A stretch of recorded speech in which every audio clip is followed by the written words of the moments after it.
Good afternoon, everyone. If you can hear me, just drop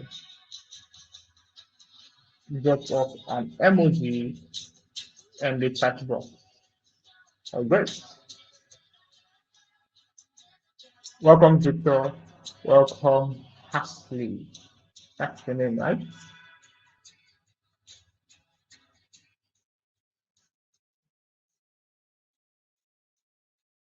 So we're just gonna wait like 2, 3 minutes for everyone else to come on in. So while we wait, for those of us on already here, we could just do a bit of introduction. So your name, your name, what you do, where you work, and one fun thing about yourself.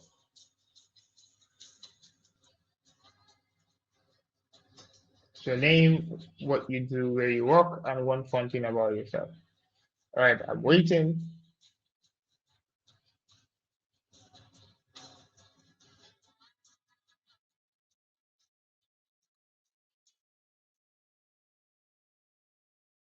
Adini Victor, product designer, Zedia. Nice to meet you. Nice to meet you. Maru, software engineer, Sandbox. Hasley, I can pronounce your name, right? I really can, but for the sake of national peace, I won't try. I won't try to pronounce your name like the surname.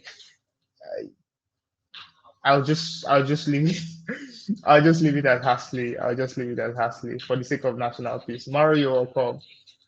Mario, you're welcome.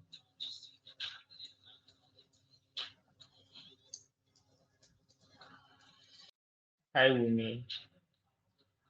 Hi, Jerry.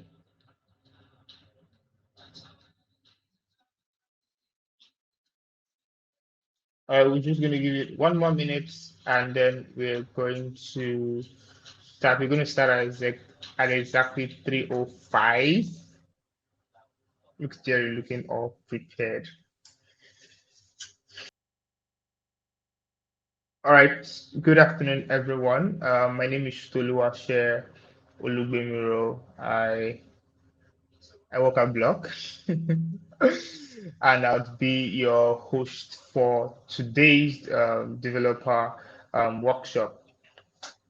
A developer workshop is where we get to interact with you guys, with everyone here, our developer community, and everyone who has an interest in how our APIs work. We get to show you how they work, we get to introduce you to them, and also we get to particularly take your feedback um, on how we can make them better. Um, yeah, and that's what we basically do at our dev workshops. Today we'll be talking about one of our API tools, that's the bills payment API. It's one of the tools that basically allows you as a business sell electricity, data, airtime, and all of that stuff to your customers. Basically, through you, your customers can get to settle their bills. And that's one out of the suite of APIs that we offer at Block. But today we're going to be focusing strictly on um, the bills payment API. And to run us through and show us how it works from end to end is our very own CTO, Jerry. He's already on the call. And yeah, so we expect to have your questions prepared while you follow through as Jerry showcases how to integrate bills payment API. Jerry, over to you. Can you hear me now? Better. Yeah, yeah, yeah. That's All right. So we can start. Let me start by sharing my screen. Just give me a sec.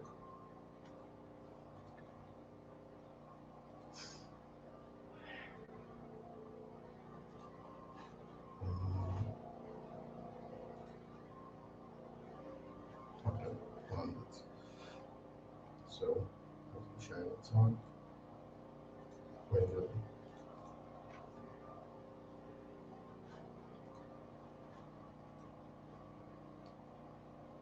please let me know if you can see my screen before you can start.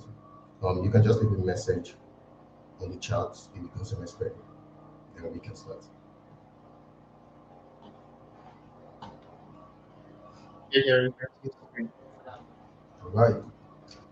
So hi everyone, once again, like Tony mentioned, this is another developer workshop.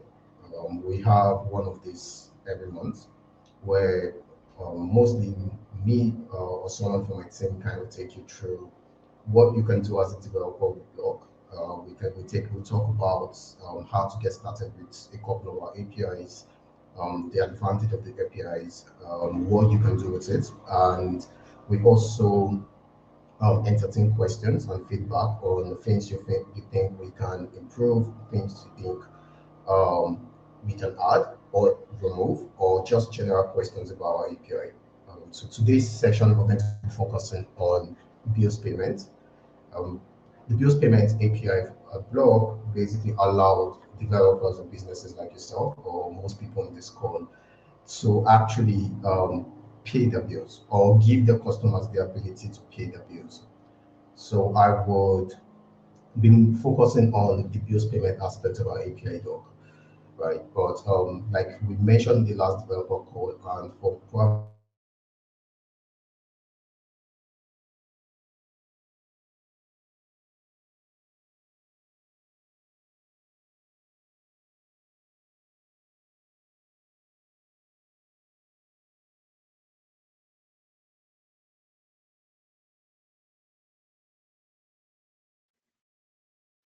Hi guys.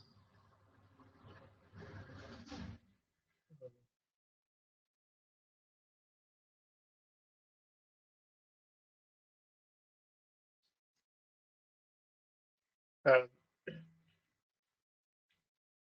Seems Jerry has some issues with his network. Just give him about a minute or two. I'm sure he's going to join back.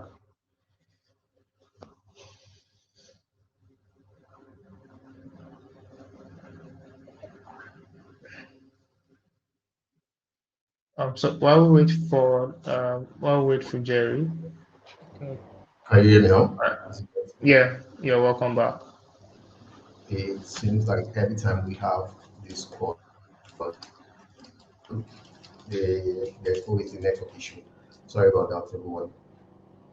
So I will share my screen once again.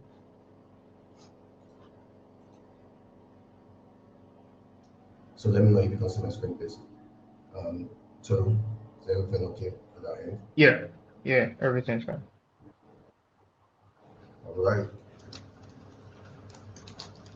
So back to the introduction. Like I said before I got cut off with my internet, was this session will focus on bills payment. So what we're going to be doing together on the call is, and I'm hoping that this can be a very interactive session, right? That's because um, I'm hoping you get to ask questions or you get to contribute on the comment section. And but yes, this is going to be focused on bills payments. I'm going to be taking you through what bills payment is really at Block, what you can do with bills payments, the services that we offer, the type of bills that you can actually offer to yourself or to your customers, and how to actually get started. And yeah, so let's get right into it. Um, so the first thing I always start with in a developer session is the Block dashboard, right? That's because you are going to be needing a couple of things as a developer from this dashboard to get started with our Boost Payment API. Right. So the first thing you need to do if you've not signed up on the Block dashboard is to go to app.blockhq.io or go to our website and sign up on Block. And once you sign up, you basically be presented with the Block dashboard. So as a developer, one of the first things you want to do, let me switch to test mode. One of the first things you want to do is to get your API keys, right? Also, in our developer documentation, we have a detailed walkthrough on how to get started with Block. So from how to use our documentation, So the Bloc dashboard and the important things that you need to note that will be useful to you as a developer on the Bloc dashboard. The environment that Bloc supports, how to authenticate your API. In the last session, we went through it, and on this call, we are also going to talk about authenticating your API keys, and how that will be useful to you in basically integrating our bills payment API. So you sign into the Bloc dashboard, you go to the developer section in settings, and what you're looking for when you go here is majorly your developer keys. Right, Bloc currently offers two types of API keys, our public key and your public key, sorry, and your private key. Yes, so please can you drop the link to the documentation? Someone is asking for it, please. So Yeah. Bloc provides two developer keys, your public key and your private key. Right. On this call, we are going to be focused on your private key, or what we refer to as secret key on the dashboard. If you want to learn more about the difference between your public key and your secret key, you can go to the doc. You can go to docs.blockit.io, click on authentication, and you can read about how to find your public key, what your public key is, and how to use your public key, and where to use public key, your secret key, and where and how to secure your secret key. Right. So for this call, I'm going to be picking my secret key. I'm going to be focused on my secret key. All right, now that we've gotten authentication out of the way, please remember, read the documentation and ask questions about anything that I'm rushing through. If you want me to go back, please let me know. So the first thing you want to do when you go to the Bloc API doc for bills payment is to read the overview. The overview gives you a sense of um, what our bills payment API is and what we currently offer. Right now, Bloc currently support three bills categories. We like to call them categories of products. Right. So those categories are electricity bills. What that means is that with Bloc API, you are able to pay for various types of electricity bills, depending on the disco or the state that you currently live in Nigeria. We support telecommunication bills. That's you trying to pay for your call data, your call airtime, or your internet data. And finally, we support your cable bills, your television bills. So you're paying for your favorite DSTV subscription or your GoTV subscription and start times.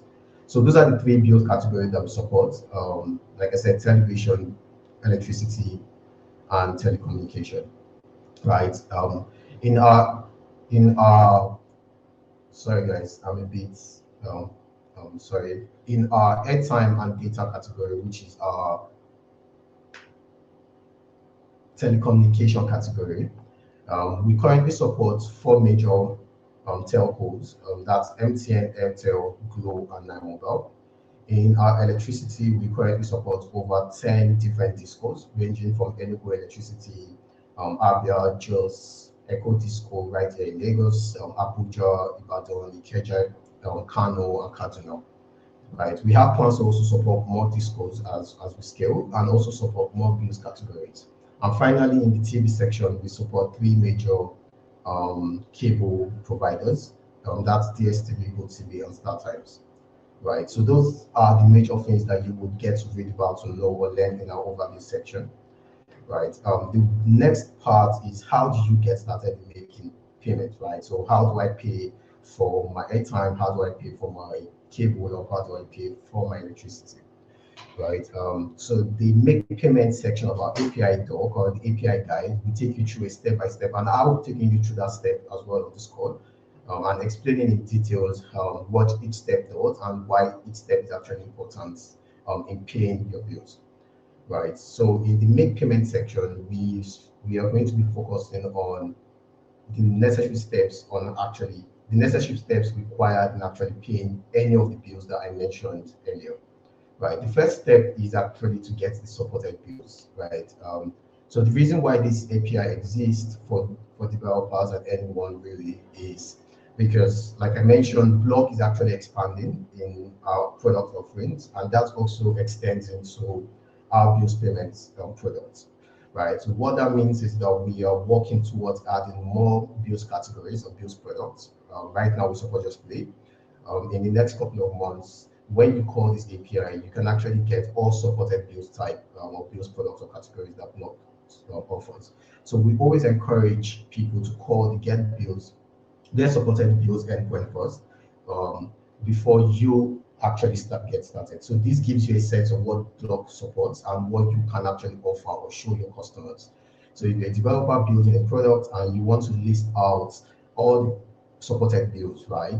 Because as Block scale, you as a developer or you as a product owner, your product also scales as well, right? So if you want to list out all builds category that Block supports, you can call this endpoint and display the results, which basically returns an array of all our categories to your customers, right? So the next step is a very important step, right?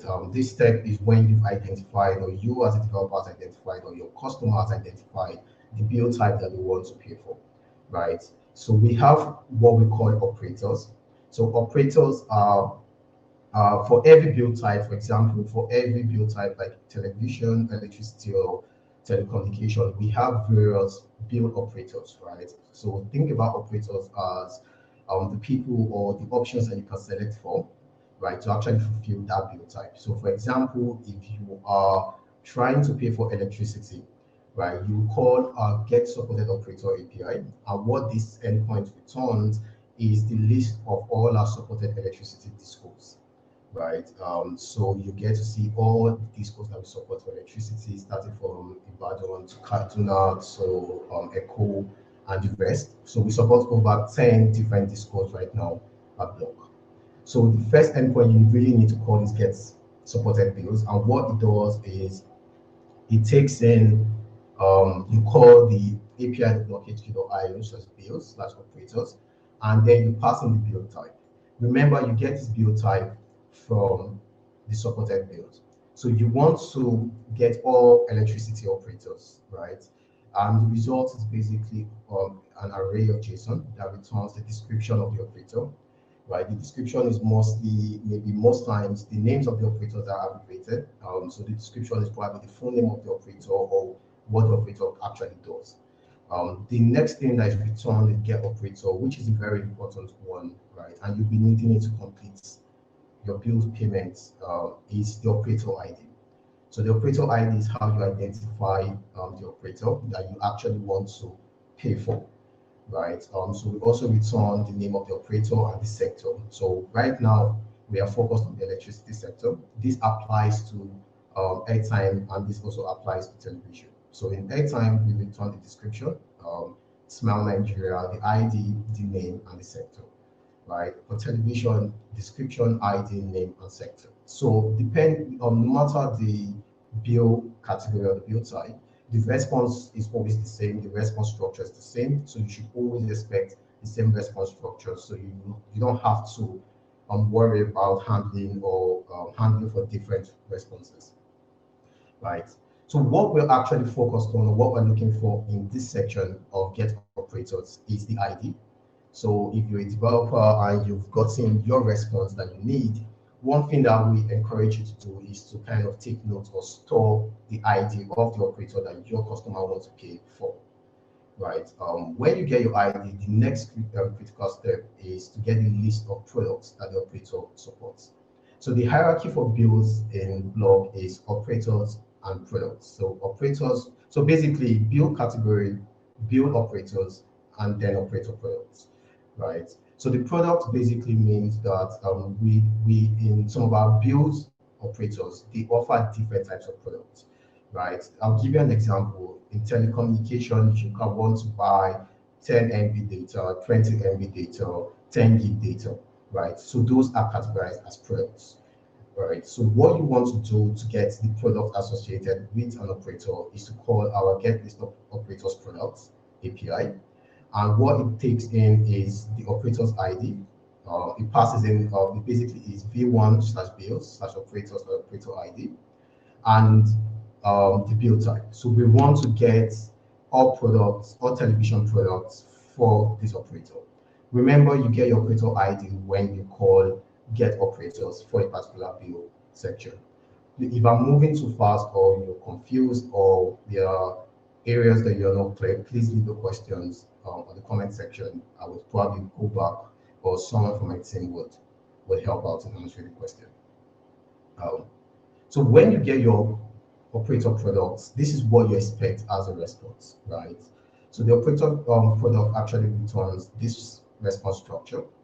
And one thing about this is you get to see the category, the description. Sometimes they are descriptions or sometimes they are not. You get to see the feed type, you get to see the ID of the products. Sometimes they are metadata. So what we try to do with the metadata is some operator products require a couple of things. Some of them require minimum amount, some of them require maximum amount. Some of them are going to charge you a particular fee. So we try to inform you, the developers, about these possible things that might happen per product. So you can communicate this as well to your customers, right? But the key thing you need really when you call get operator products is majorly the product ID, right? So you're going to be displaying the list of products to your customers, and then your customers or you developers or the business yourself can decide you want to pay for this particular product, right? So remember, so far we've gotten two important things in trying to complete a bill payment: the operator that we want to pay for, the ID of the operator product that we want to pay for, and finally we are going to be moving on to the last step, or the second to the last step, sorry, which is called customer validation. Customer validation API was added so that you can validate the device or the bill ID of the customer before actually purchasing or fulfilling that payment. In cases like electricity, where your customers have things like meter number, right? You want to validate the name on that meter number before you actually fulfill the payment for the customer. So we actually added a customer validation API that allows you easily validate your customers' devices. It can be their phone number, it can be their meter, and it can be their decoder number or smart card number, right? The response of the customer validator is basically the customer's name. So we return the customer's name to you, and you can actually return that back to the customer, right? So when you're sure that you as a business or the developer has actually validated the customer, you've gotten your operator ID and you've gotten the product ID, you can then move down to the final step, which is make payments. In our make payments API, we actually take in I think 5 to 6 major things. The first one is the amount. So how much are you trying to pay for this particular product, right, or this particular bill? So our amount is in kobo. This actually applies to every aspect of Bloc. So if you're trying to make a transfer or you're dealing with anything that has to do with amount, right, we return kobo to you and we take in kobo, right? The next thing is the product ID. So the product ID in this case is the product ID you got from the operator, right? So we went through that in step two. No, sorry, in step three. The operator ID, this is also the same thing, like I explained. In step two, we got the operators associated with a bill type, right? So this is the operator ID that you want to pay for. Then we have an optional field called the account ID, right? So the account ID is an account in Bloc. Last developer section, we went through accounts and transfers in Bloc. And I mentioned that Bloc currently supports different types of accounts. We have collection accounts and fixed accounts, right? And we also mentioned that our fixed accounts can work with a lot of our products. What that means is that imagine you've issued a fixed account to a customer. And for people that were not here last section, a fixed account is an account that can hold a balance. So imagine you sign up your customer, you issue them an account number from Bloc. Your customer has an account number that they can top up or they can send money to at any time. The account has a balance in which the customer can withdraw money from, and you, the business, can actually monitor and also probably withdraw from, right? What we've done is we've given you, the developers and the business, the ability to debit a specific account for bills, right? If you do not pass in the account ID, Bloc will debit your organization's main balance. I'll be showing you the dashboard soon, and some of these things will make sense to you. So if you do not pass an account ID, meaning if you not pass your customer's fixed account ID, and this is for people using Bloc's fixed accounts, right? We have some customers using a range of Bloc's products, from accounts to cards to bills, all merged together, right? So if you want to debit a specific fixed account Bloc for this particular payment, you can pass in the account ID.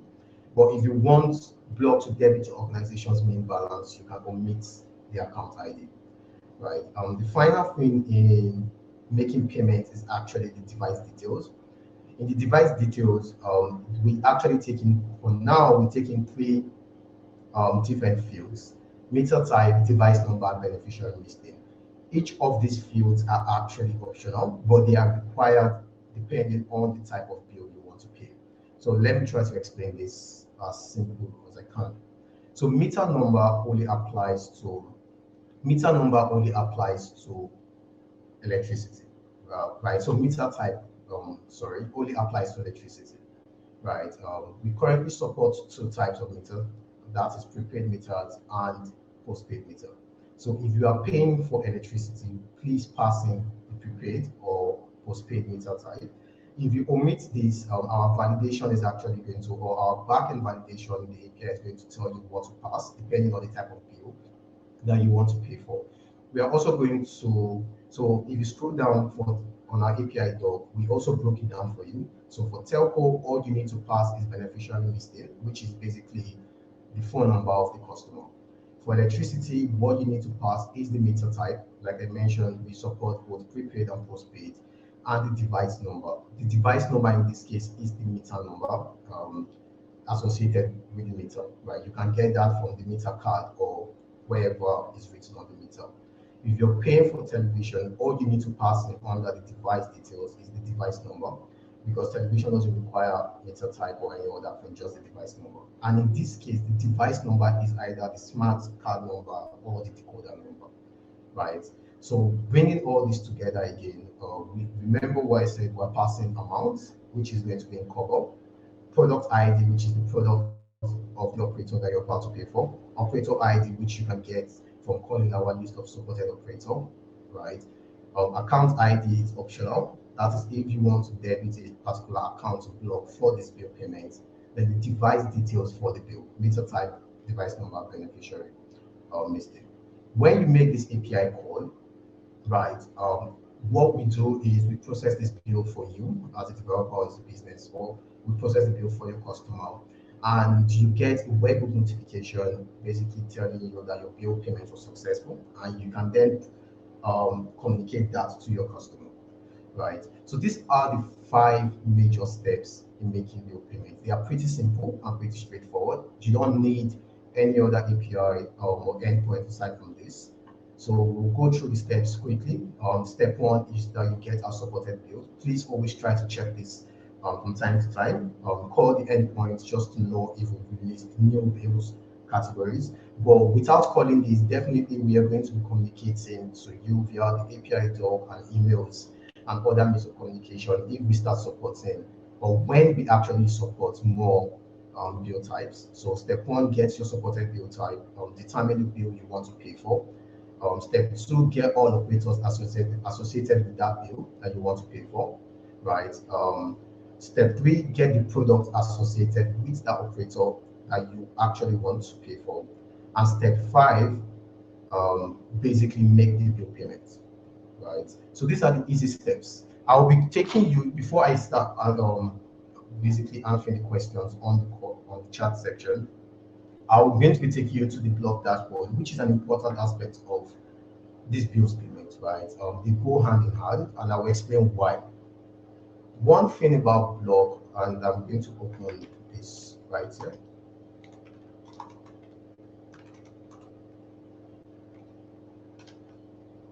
Let me know if you can see my screen.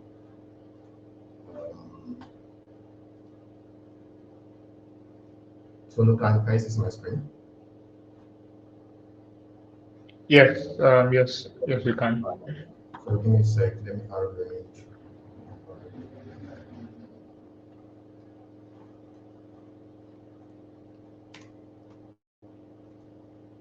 Okay.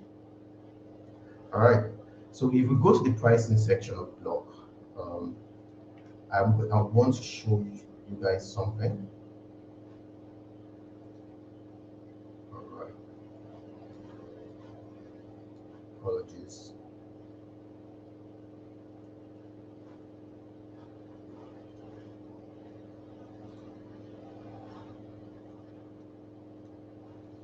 Okay, so I'm back. So if you go to the pricing section of Bloc, and you go all the way down to bills payments, you would notice that Block do not actually charge you to use our bills payment API. Instead, we give you a commission every time your customer or you buy a bill with any of our APIs, right? So basically, think about it as a cashback or a commission that Block actually shares with you, the developer, or you, the business, using the Block API or dashboard to actually pay your bills, right? So on our bills section, we've broken down how much you can earn for different types of bills, or even and also for some bills type, the pricing or the commission that you earn actually varies from operators, right? So you can see that for this electricity operator, you get to earn 3% cut at 3,000 naira. That means that you can earn as much as 3K if your customers actually keep buying bills using the Block Bills API for this particular operator, right? So this actually cascades down to different types of bills, not just electricity. So we give you commissions up to 2.24. For example, TSTV and GoTV, Star Times 2.2% as well, MTN, Airtel, Nine Mobile, different commissions, right? So what this means is if you go back to the API doc, it means that when you make this API call as a developer, right, and the call is successful, Block actually pays you a commission right into your Block accounts or your Block balance, right? So if you go to the Block dashboard, you go to the bills payments, you will see a commission section where you can see all the commissions you've earned from bills payment with Block. You can filter by different time frames, and you can actually see your commissions being paid. So, for example, I made a 17 naira commission for this bill. I made another 17 naira here. I made a 17 naira here for that bill. Right? You can view more details about the transaction in order to make sense of which transaction gave you that commission, right? So whenever your customers are transacting, or when as a developer, since this is a developer workshop, so I'll just be focusing on developers. So when as a developer, when your APIs are being called, or when the Block APIs are being called to actually fulfill the bill payments, you can track all your transactions on the Block dashboard under the transactions um, on the transactions page, and you can filter by source bills, or you can go directly to our bills payment page and see all your bills transaction, see how much you have in your main balance to fulfill bills payments. That's if you are actually paying for the bills from your main balance. You can see how much you've earned in total from Block, right? And then you can take the money out, right? So this is a very important information for people trying to use the bills payment API to note that you make money as your customers actually pay their bills using the Block API. So please integrate the Block API into your product, give it a try, make money as we also make money. Give us feedback if you have any. So I'm going to be going to the comment section now to answer questions before I proceed. So please, if you have any questions, let me know. Okay, yeah, there's a question here. What's the response after a payment has been made? That's a very good question. And we're going to be updating this doc. Well, I'm going to be going to the API reference to show you what the response looks like. So if you go to our API reference, you always and you go to bills payment, and you go to make payment. It's literally the same thing that you showed: amount, product, operators, account ID is optional, device, and you get a sample response that looks like this, right? So in our response, what you get is the date, the status, right? In very rare occasion, you can have the status of pending, and this happens when we are unable to fulfill that bill payment at that moment. And what will happen is we'll return a status of pending to you and then communicate via webhook when that bill payment is actually successful or failed, right? If it failed, you get a reversal back and you get communicated as well via webhook, right? So the response returns the status. It can be failed, pending, or successful. You also return an amount. So the amount is almost basically the amount that was paid for. You return the reference, which was the reference for the bills, payment, the customer's name, the operator ID, the product ID, the bill type, and the metadata. Right. So the important thing about this metadata is, and this, thank you for asking this question. I skipped this. Right. In the metadata for electricity payments only, you know that when you pay for electricity, you expect a token, right?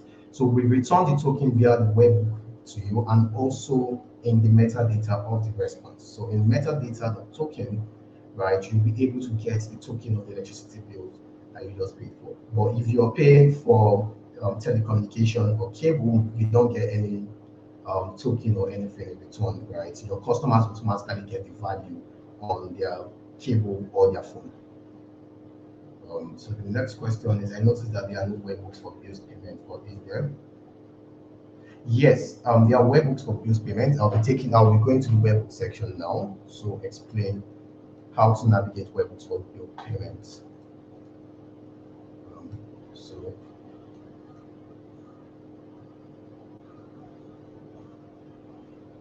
okay, so if we go under our webhook sections, we have a list of supported webhooks, right?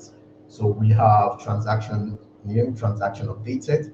So what you want to focus on for every form of payment to transaction on Block is the transaction new and transaction updated webhook.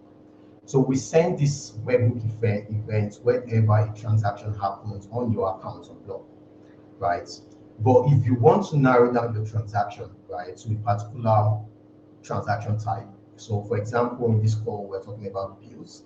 Block currently supports what we refer to as transaction sources, right? So think about sources are basically where those transactions originated from. So it's mostly the products that the transaction actually originated from, right? And in this case, we have accounts, transfers, bills, checkout, card, fees, commissions, and settlements, right? Most of these sources actually mirror the product that Block has to offer, right? So if you receive the transactions of new webhook or the transactions of updated webhook, right, and you can actually filter or sort by source. So if the source is bill, right, the next thing you want to check, obviously, after you know the source, is the method, right? So blocks transactions are actually divided into two: the source, which is the product that originated that transaction, and the method, which is what was paid for or what was used to pay for that transaction. So under bills, we support three methods: telecommunication, electricity, and television. So whenever you receive a transaction or new webhook and the source, which is, you can find the source, and the source is bills, right? And that's how you know when you receive the bills payment. So we always advise our customers to always listen for transactions new and transactions updated webhook, right? In order to know when transactions are actually occurring on their accounts in Block, right? The third question is there a way for us to query transactions that would wait? Yes, there is. We have under our transaction API reference, you go to the transactions section. You can either filter transactions by a couple of things: the accounts, the cards, the customers, or you can get transaction by reference. So every transaction actually has a reference returned or passed. So you, the developers, get the reference ID or the reference number whenever a transaction happens. So if you want to know the status of the transaction or you want to create the status of the transaction constantly, you can actually call our get transaction by reference API, right? So this will return the transaction status and the transaction period to you, and you can tell if the transaction is still pending, if the transaction failed, or if the transaction is successful. Um, Number four, for electricity, what if the webhook fails to get to us for some reason? Is there a way for us to view the events? Yes, there is a way for you to view the events. If you going back to the Block dashboard, going to developers, we currently have what we refer to as the webhook logs, right? So webhook logs allow you, the developers, to track, monitor, and actually retry field webhooks. So, for example, this my account or my test account, I can see all the webhook logs that have actually gone out. For example, I have this field webhook here, right? I can click on the field webhook, figure out why it failed. It failed because it was a 404 error. You can see the payload that we're sending to you on the webhook. You can see the response that was sent back, right? You can see how many times you attempted sending this webhook to you, right? So if you see a failed webhook, maybe your server was down or for some reason Bloc was down or our web service had a glitch and you couldn't receive the webhook, you can go to settings, developer, view your webhook logs, and you can retry field webhooks. So retrying the field webhook will send the webhook information again to your webhook URL that you provided to Bloc, right? Another way, mostly for electricity, right? One thing that we try to do, I doubt, let me check if I have an electricity payment on this my account. One thing we also do for you is imagine you make an electricity payment and you, for some reason, you were unable to get the token associated with that electricity payment, or you're unable to return that back to your customer, right?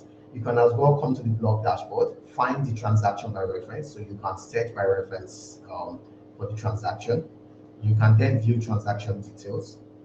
So let me filter by electricity. So with this, I can view my transaction details, and you will also be able to see the electricity token on your dashboard, right? So you can actually come to the dashboard, copy the token, update something in your database, or send it to your customer through maybe your support line or whatever.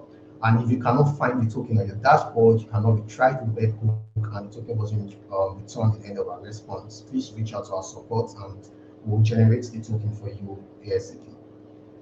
I don't know if you have other questions on bills payments.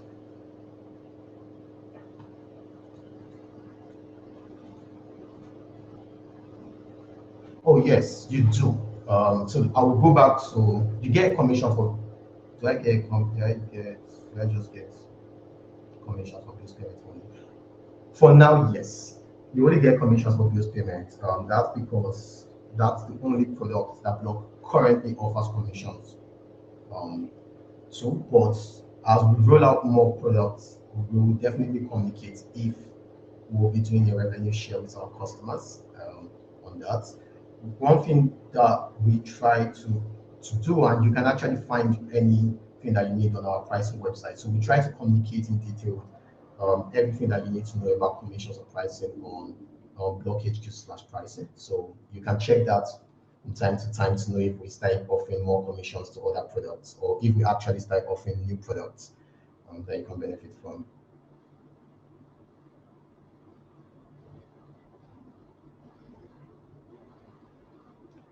Well, you can, so for operator IDs, right? We you don't have to actually call the API every time because the IDs do not change, right? So you can call the get operator endpoint once. You can save it in your client side on your database, or you can cache it for future for future bill payments.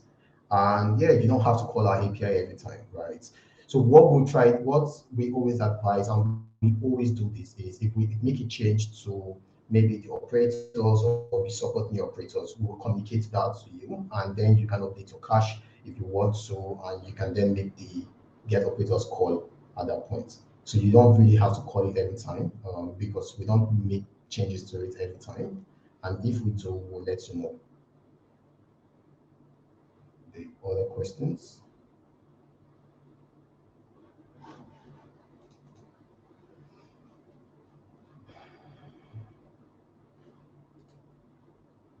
You're welcome. Jerry, have you gone through the questions tab? The questions. Oh yes, I missed that. Sorry about that. Wow. Okay, do you have support for countries like Ghana, Kenya, just for Nigeria? So right now we only support Nigeria, but we are actually working on expanding to more African countries pretty soon. So once that's done, it will communicate to all our customers. Um, is this Call being recorded. Yes, our calls are actually being recorded. I think here my colleagues have actually responded to most questions. In the case of operators like Tempo, yeah. So I think I've answered all questions. Let me check the chat section. Well done. Okay. That's a good question. So one thing we pride ourselves as a blog of two things, our pricing. We have a very, very competitive pricing, to be very honest. So if you compare our commissions, right? So for bills payment, remember you don't pay us, we pay you. So if you compare our commissions that you earn on different bills that you actually make on Block versus some of our competitors out there, you would see that our prices are actually favorable.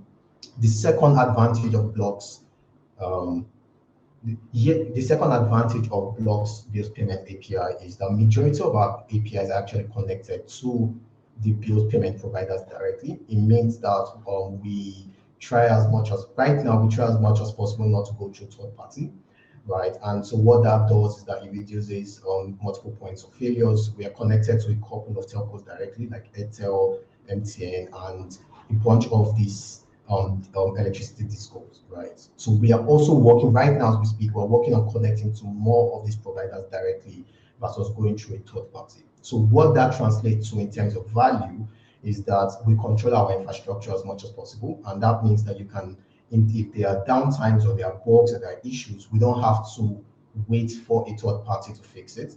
We can jump on that and fix or upgrade our system when needed, right? So that actually translates to more uptime and more stability for you, the customers. Is there any other? Yes, you can withdraw your commissions directly. I think you answered that. You get your commissions instantly in your balance, and you can withdraw them or use them to pay for other things in Block, whatever it is that you need. You get them instantly for you to spend. Um, so yeah, I think those are all questions I have in the comment section. So I don't know if you have other things to add. But okay, I think I have one last thing to add, right? It's mostly around the call. So last section we spoke about a lot of things. If you missed the last call, I think we might try to Tolu, please let's see if we can maybe we share the image, the video, the recording on our community Slack again for people that missed the last call. I believe the last call is important for them to understand other aspects of Block, majorly our accounts and our transfers, right? But for people that don't know, we do this every month, and each month we talk about different aspects of Block from a developer's perspective. We also show you new products or existing products, right? So we show you some of the new products that we've been working on, the APIs, the modifications that have been made to those products. And some of these calls, and I'm hoping one of these calls would be that maybe next month or next month, is we also take we are hoping to have more interactive sessions from the developers, right? So I want to hear more from the developers trying to integrate Block or currently using Block, to know your opinion, your feedback, basically anything on your contribution to this session, right? And maybe you can also tell us or show us how you currently use Block in your product, right? And how it has been useful to you and your customers, right? So yeah, this is a recording section, and we are going to be having more and more of these calls every month, right? So please, if you have questions that you can't ask, you can send it to help@blockhq.io, or you can send it to my email at jerry@blockhq.io, or you can actually write them down for the next call, right? And we'll be communicating the next topic to you guys the next couple of days. So Tolu, I think that's it for me. If there are other questions, I'm still here to answer them in the next. I think we have 8 more minutes to go. So yeah, so over to you. All right. Thank you so Yeah, much. let me answer Victor's question. So Victor, right now, Okay. by the end of today, the API doc should be updated, right? With the latest development related to supporting new accounts. So we've currently added new banks to our accounts. So Providus, Sterling Bank, and Zenith Bank. So by the end of today, if you check the API doc, it should be supported. You can probably start playing with it, giving us feedback. right? And so what we're also working on right now on the API doc, which you'd see in a couple of minutes or hours after this call, is how you can also assign those new accounts to existing accounts, right? So if you already have a Banco account in Bloc and you want to assign either a Providus account, Sterling account to that existing account, our API doc will actually communicate how you can do that in a simple step-by-step approach. So please, Victor, expect that today. So what of your wallet and transfer system? So Jason, we went through majority of that last call, but I would in the next 7 minutes, I'm just going to show you how to find them. So going to our API doc again, you can find out more about things like our accounts. So our accounts, you can learn how the difference between the fixed accounts and the collection accounts. You mentioned wallets, and one thing to note is that in Bloc we have accounts and we have wallets. If you want to know the difference between an account and a wallet, you can read about that in the wallet overview, right? So in our API documentation, we offer APIs for accounts, for wallets, and then for transfers. So we went through this in our last call. We'll be sharing the video again in the Slack. If you're not on Slack, please indicate so that we can send you our Slack link. We'll be sharing these videos and this information again on Slack, so that you can watch the video and learn more about this product. Tolu, Jason is not on Slack. Please, let's try to get him. Okay. So, share this Slack invite now.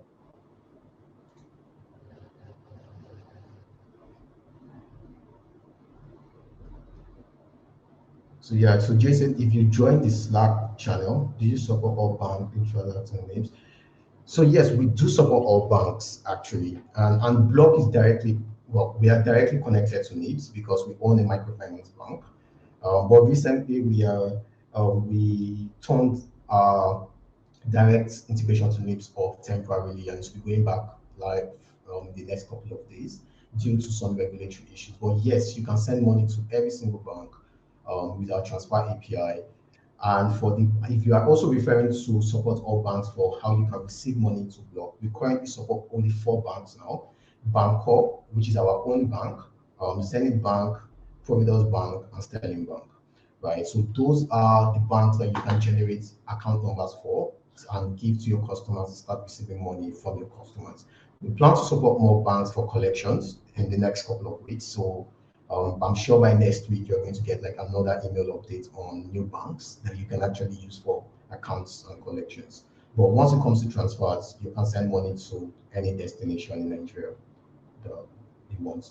So yeah, so feel free to check out our transfers APIs and our accounts and wallet APIs, Jason. And if you have questions, shoot your questions on Slack. There's always somebody there on Slack to help you respond to all your inquiries. Right. All right. Thank you so much, Jerry. This has been really insightful. Thank you, everyone. This is the 3:57, and we're right on time to end today's developer workshop.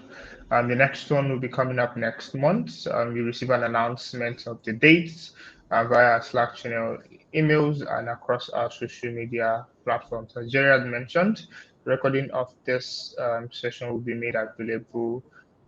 If you registered via Livestorm, you get the recording almost immediately. We close up this meeting.